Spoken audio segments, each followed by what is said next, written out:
Hola, buenas noches familia en Cristo, que Dios me los bendiga a cada uno de ustedes. Bienvenidos a otro video en nuestro estudio en el libro de Apocalipsis. Y pues bueno, hoy nos toca hablar sobre la iglesia de Sardis. Esta es la iglesia número 5 de las 7. Y bueno, una de las cosas que sobresale en cuanto a esta iglesia es que era una iglesia que aparentaba tener una reputación de estar viva, de estar vibrante, de estar activa. Pero Jesús observó y se dio cuenta que en realidad estaba muerta. Tenía la apariencia de estar viva, pero estaba muerta. Entonces, si tienes su Biblia, por favor, acompáñame. Estamos en el capítulo 3. Vamos a dar lectura de los versículos 1 al 6 y dice la palabra en el nombre del Padre, del Hijo y del Espíritu Santo. Y escribe el ángel de la iglesia en Sardis, el que tiene los 7 espíritus de Dios y las 7 estrellas, dice esto: yo conozco tus obras, que tienes nombre de que vives, pero estás muerto. Ponte en vela y afirma las cosas que quedan, que estaban a punto de morir, porque no he hallado completas tus obras delante de mi Dios. Acuérdate pues de lo que has recibido y oído, y guárdalo y arrepiéntate. Por tanto, si no velas, vendré como ladrón y no sabrás a qué hora vendré sobre ti. Pero tienes unos pocos en Sardis que no han manchado sus vestiduras y andarán conmigo vestidos de blanco, porque son dignos. Así el vencedor será vestido de vestiduras blancas, y no borraré su nombre del libro de la vida, y reconoceré su nombre delante de mi Padre y delante de sus ángeles. El que tiene oídos, oiga lo que el Espíritu dice a las iglesias. Pues bueno, vamos a ahora dar inicio a nuestro estudio de hoy. Entonces, si vamos de nuevo a leer el versículo 1, dice: y escribe al ángel, está hablando, escribe al pastor de la iglesia en Sardis. Y ahora mira cómo Jesús se introduce: el que tiene los 7 espíritus de Dios y las 7 estrellas, dice esto: yo conozco tus obras, que tienes nombre de que vives, pero estás muerto. Ahora, cuando Jesús dirigió estas palabras al apóstol Juan, Sardis, o la antigua ciudad de Sardis, ya estaba en declive. Pero aún así, aunque estaba ya en declive, era una ciudad muy rica. Estaba situada en una intersección de varios caminos y rutas comerciales muy importantes. Y a pesar de eso, era muy bien conocida por una facilidad de vida y una vida de lujos, una manera de obtener dinero fácil. Y con eso, el ambiente en Sardis era un ambiente de moral indiferente. Hacía que la gente de Sardis llegara a amar el placer, y que fueran en gran medida tolerantes a la inmoralidad. Esto llegó a afectar a la iglesia misma, porque ahorita vamos a ver lo que Jesús va a hablar en cuanto a esta iglesia en particular. Ahora Jesús se introduce diciendo que él es el que tiene los 7 espíritus de Dios y las 7 estrellas, dice esto. Y vamos a darnos cuenta que el número 7, que se repite muchas veces en este libro, simboliza la plenitud, completo, perfección. Evidentemente lo que esto significaba es que el Espíritu Santo, al Espíritu Santo en su perfección, en su obra a través de las 7 iglesias que en sí representaban a la iglesia universal de Cristo. Las 7 estrellas, claro, eran representantes de los mensajeros, de los pastores, como nosotros pudimos ver en el capítulo 1, donde se nos da la explicación, en el versículo 20. Y mira lo que él dice aquí: yo conozco tus obras. De nuevo, no hay nada que podemos esconder del Señor. No hay nada que, aunque intentemos hacer tan sutiles, Jesús lo ve todo. Dios lo ve todo. No hay manera de poder. Podemos escondernos del pastor, podemos escondernos de los de la iglesia, de nuestros familiares, conocidos, pero del Señor no podemos nosotros escondernos. Más bien Jesús sabía que la iglesia de Sardis tenía una reputación de tener vida, de tener vitalidad, pero si mirabas a la iglesia de Sardis, todo parecía estar bien, se parecía una iglesia muy vibrante, una iglesia viva, pero ¿por qué? ¿En qué manera? Bueno, era una iglesia muy ocupada. Tenían reuniones continuamente, casi cada noche. Los comités abundaban y las actividades abundaban. Todo era un movimiento. Estaban siempre haciendo algo, promoviendo algo, dando publicidad a algo, a alguien. Algo estaba ocurriendo en cada momento dentro de esta iglesia. Tenían una reputación de estar viva, de estar bien despierta, de estar siempre preocupada. Y a pesar de esta reputación de estar viva, Jesús los mira y al mirarlos los ve como lo que son en realidad. Y él dice ahí en el versículo, al final del versículo 1, yo conozco tus obras, que tienes nombre de que vives. Tú pareces estar vivo, pero estás muerto. Ahora, ¿qué nos da a entender con esta frase? Estás muerto. Bueno, muerto indica que no hay lucha. No hay lucha en contra del pecado, no hay batalla, no están batallando en la fe, no hay persecución, están en una comodidad, están tranquilos, están descuidados, no están velando. Y la iglesia de Sardis es un modelo de un cristianismo inofensivo.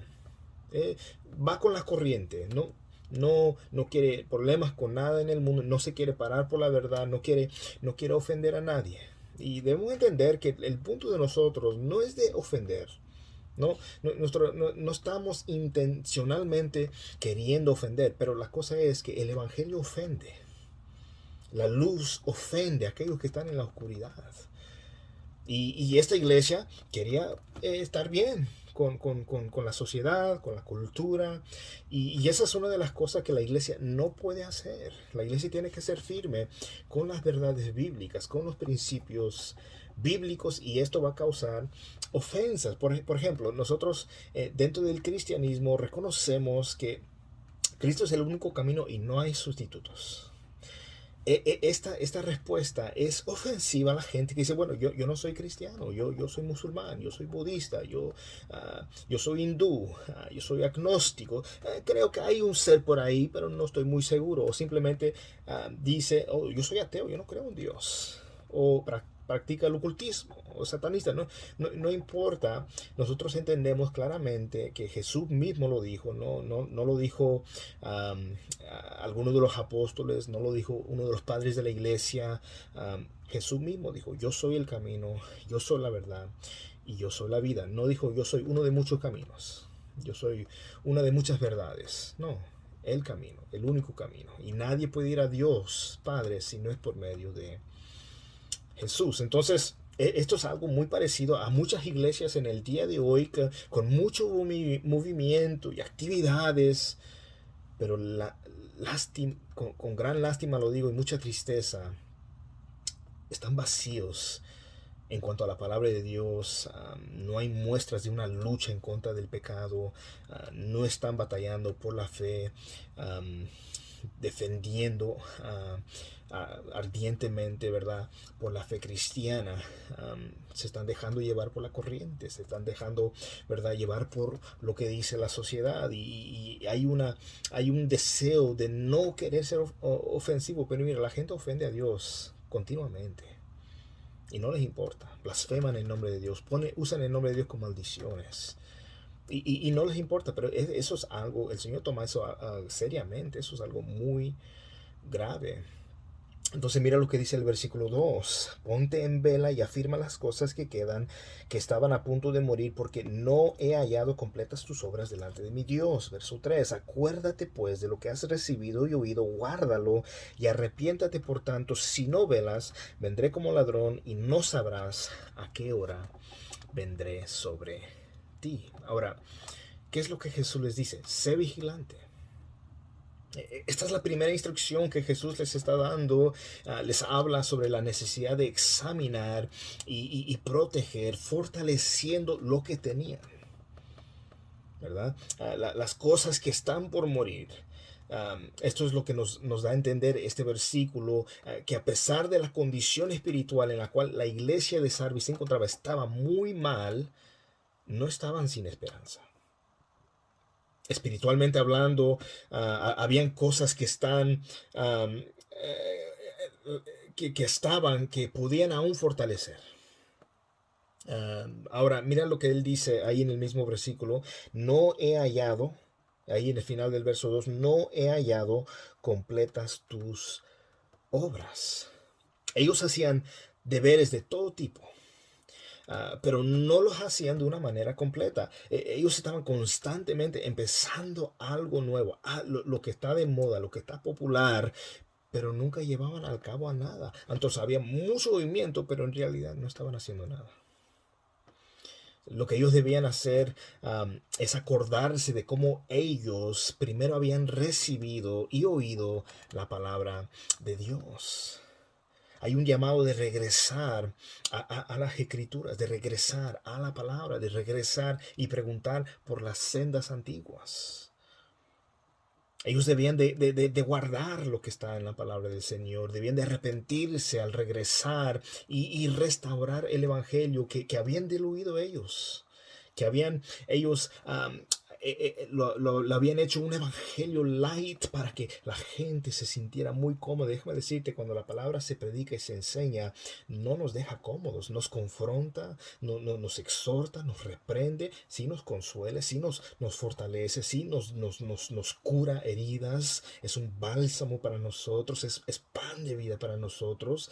Pero también hay que reconocer que hay veces que la palabra a mí me confronta. A mí me llama la atención. Y yo debo si yo he descuidado el evangelio y he hablado un evangelio, como por ejemplo el evangelio de la prosperidad, no es un evangelio bíblico. Dios te quiere hacer rico, Dios tiene algo maravilloso para ti. Lo que Dios quiere hacer es salvarte. Él quiere salvar tu alma. Él vino a buscarlo y a salvar lo que se había perdido. Él no vino a hacerte rico. Él no vino a darte una vida cómoda. No, Él vino para que tú pudieras, estando muerto en tus pecados, tú pudieras revivir. Por gracia, no por nada que tú hagas, no por esfuerzos personales que tú hagas. Nosotros al venir al Señor, al ser salvados por el Señor, entonces somos llamados a buenas obras, pero esas obras no son señal de que nosotros estamos ganándonos la salvación. No es por obras. Efesios 2:8, no es por obras para que nadie se gloríe, es por gracia, por la fe puesta en Jesús. Y la evidencia salvífica de una fe salvífica es que estamos llamados a buenas obras, estamos llamados a obedecer lo que dice la palabra del Señor. Entonces, ese era el llamado del Señor. Mira, que que se arrepintieran, que restauraran el evangelio y que volvieran a la sana doctrina, a no solo proclamarla, sino vivirla. Porque una cosa es proclamar sana doctrina, pero muchas veces fallamos en no practicarla, en no vivirla. Tenemos que proclamarla y tenemos que vivirla. No podemos separar ambas cosas. Jesús está advirtiéndoles también del gran peligro de no mantenerse vigilantes. Les está diciendo, mira, manténganse en vela. Sean vigilantes. Porque si ellos ignoran este mandamiento de estar en vela o de ser vigilantes, Jesús vendría sobre de ellos como un ladrón en un tiempo en el cual ellos no esperaban. Ahora, algunos se preguntan, ¿pero qué significa vendré sobre de ti como un ladrón? ¿En qué manera va a ser eso? Él podría venir sobre de ellos en un sentido de traer inminentemente sobre de ellos un juicio. Esa es una posibilidad. También Él podría venir sobre ellos en el sentido de su venida por la iglesia, en el rapto de la iglesia, como vemos en 1 Tesalonicenses capítulo 4, versos 16 y 17. En cualquier sentido en la cual se está refiriendo el Señor en cuanto a esta iglesia, muestra que su venida puede ser repentina y sin anunciarse, porque nadie sabe la hora ni el día cuando el Señor regresará, y por lo tanto lo que se espera de nosotros es estar en vela, es estar velando y orando. Ahora mira lo que dice el versículo 4, y aquí viene un pero tienes, ya los reprendió, ya los amonestó, pero tienes unos pocos en Sardis que no han manchado sus vestiduras y andarán conmigo vestidos de blanco porque son dignas. Aún entre los cristianos muertos, que había muchos cristianos que tenían apariencia de vida, pero estaban muertos en Sardis, había un remanente fiel al Señor. Solamente unos pocos. Y vemos en Mateo 7 que dice que muchos están en el camino ancho que lleva a la destrucción. Muchos. Y pocos son los que están en el camino angosto que lleva a la salvación. Dios tiene un remanente fiel.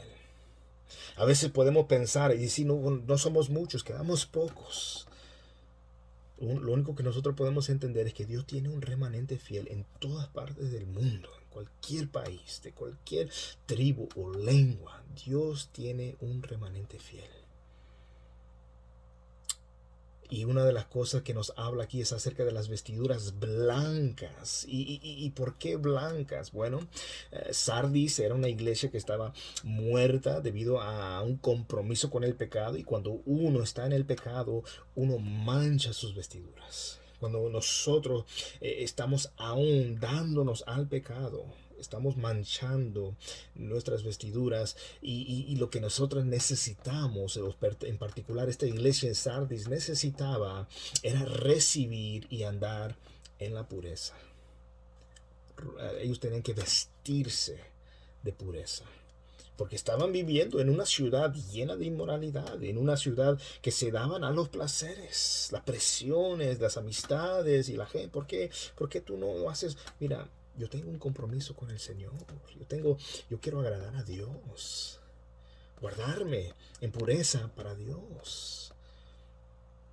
Entonces eso es algo muy importante y más bien nos enseña que Jesús mismo es quien da estas vestiduras.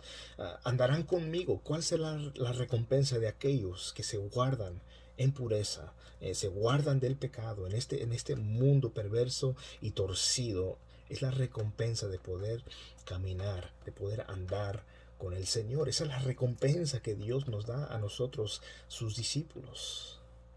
Los cristianos en Sardis que olvidaron su compromiso de ir con la corriente, de oponerse a lo malo, serían recompensados para caminar con el Señor de una manera más cercana, más íntima con el Señor Jesús. Los puros pueden tener una intimidad más grande con Dios.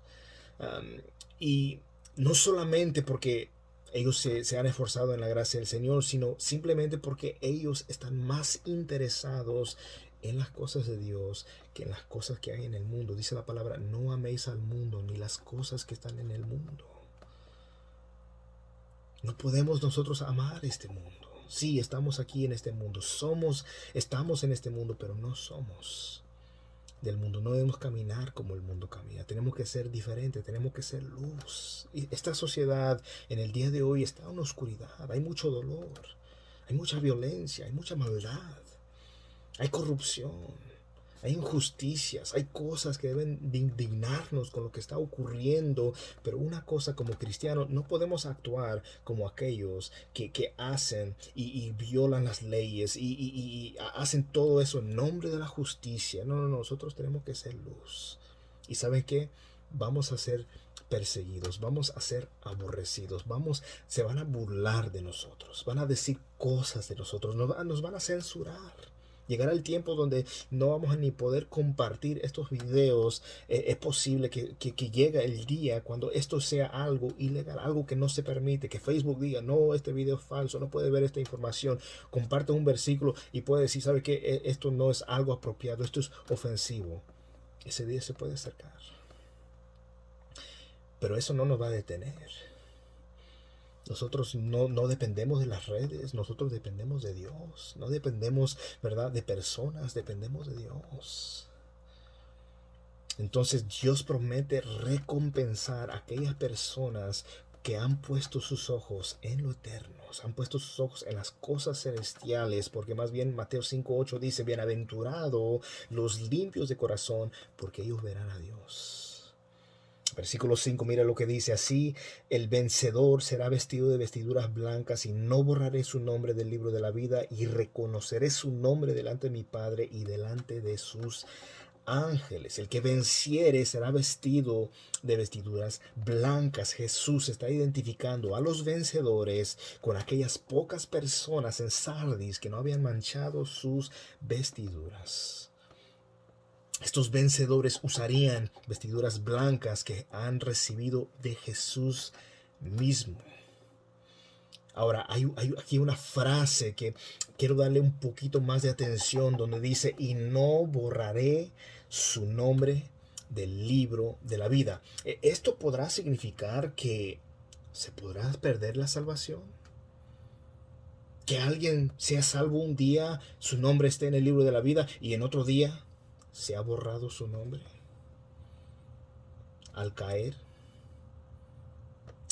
Necesitamos primeramente, más que nada, mirar el contexto de este versículo.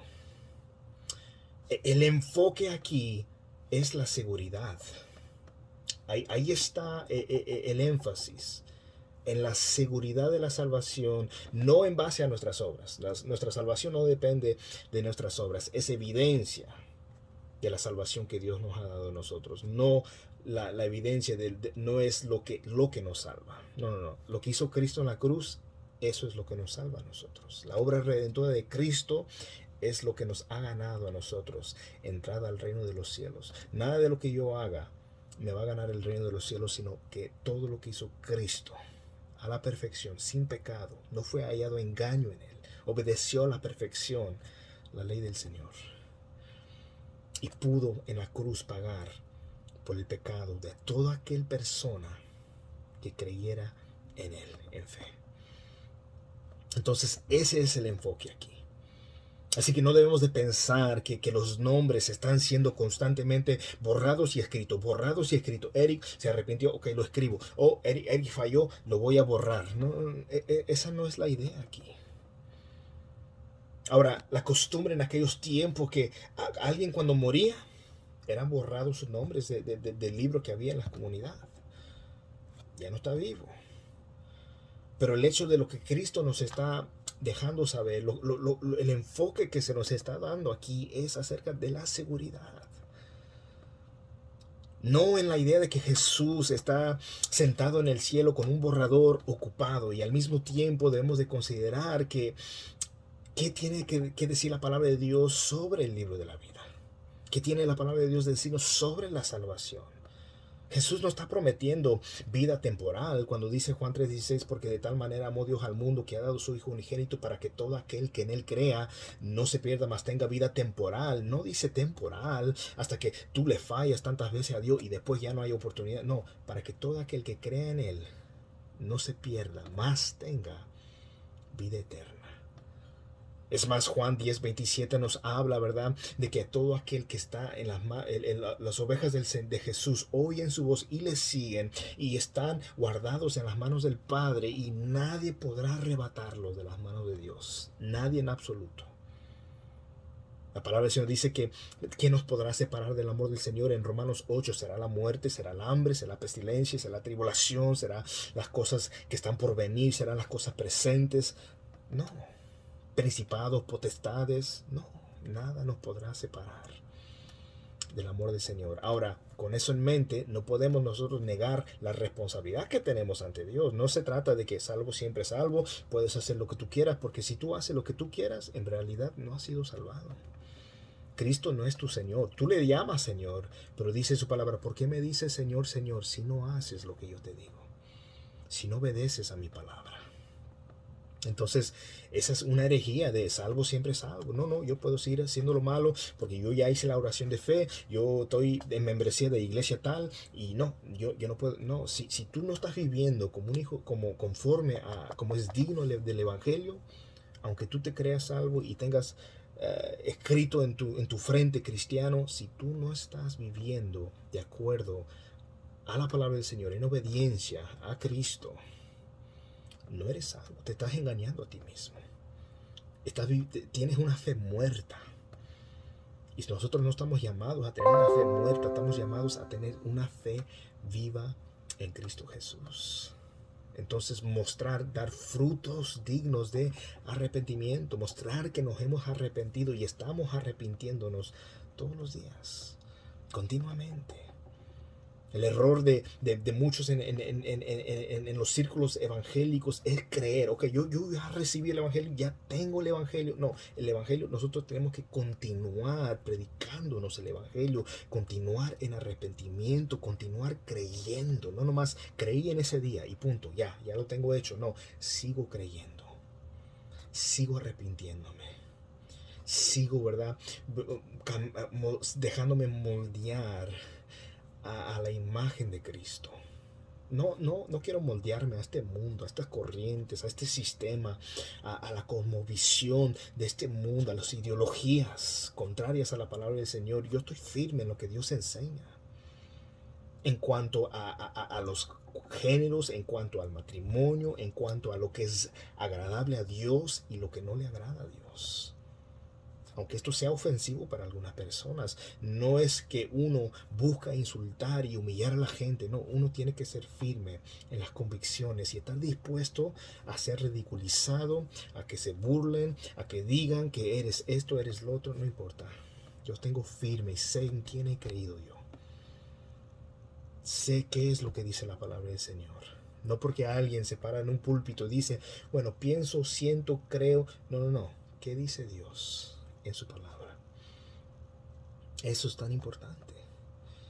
Entonces lo que vemos aquí no es que Jesús está constantemente borrando y poniendo nuestro nombre una y otra vez. No. El enfoque, el énfasis, el contexto de lo que se nos está diciendo aquí nos habla de una seguridad que tenemos a todo aquel que nace de nuevo.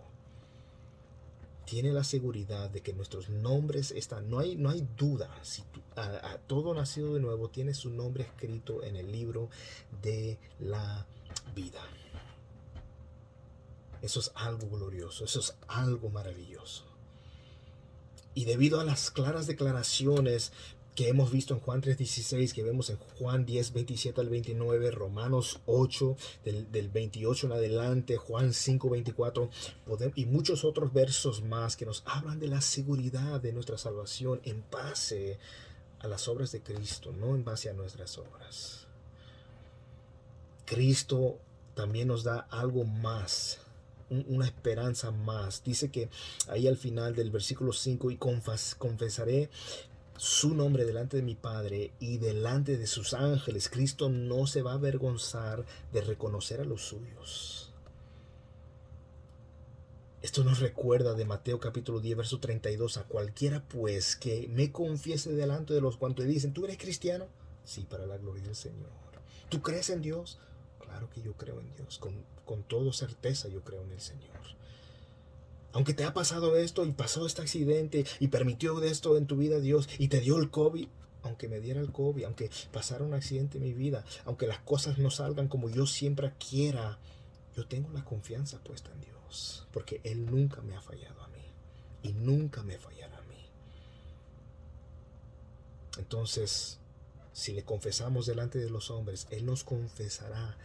Él nos confesará delante de su Padre que está en los cielos. Ya para terminar, versículo 6, el que tiene oído, oiga lo que el Espíritu de Dios dice a las iglesias. De nuevo se nos está llamando a las personas, a los creyentes, a prestar atención a esta solemne advertencia que fue dada a Sardis en contra de tener una profesión de religión sin jamás haber nacido de nuevo. El problema que muchas personas declaran salva a gente simplemente porque repitieron una oración y por la gracia y solo por el poder de Dios, Dios aún en esas situaciones es capaz de salvar a alguien. No por nosotros, no por un ministerio, no por un evangelista, por la gracia y el poder de Dios. Porque el evangelio, no el evangelista, no el ministerio, no la iglesia, el evangelio es poder de Dios para salvación. Entonces, Sardis nos enseña que debemos estar alertas aun cuando hay éxito en nuestro ministerio. La ciudad era rica, sabían cómo vivir cómodamente, pero eso los hizo indiferentes y corrompidos. Sardis también nos enseña que debemos estar velando nuestros puntos fuertes porque pensaban que eran inconquistables y fueron conquistados. Donde nosotros a veces decimos, yo nunca caeré en eso. Ese es el lugar donde debemos velar aún más. Pero siempre hay esperanza para una iglesia muerta, porque Jesús es un experto en levantar a los muertos. Que la gracia del Señor me los bendiga a ustedes.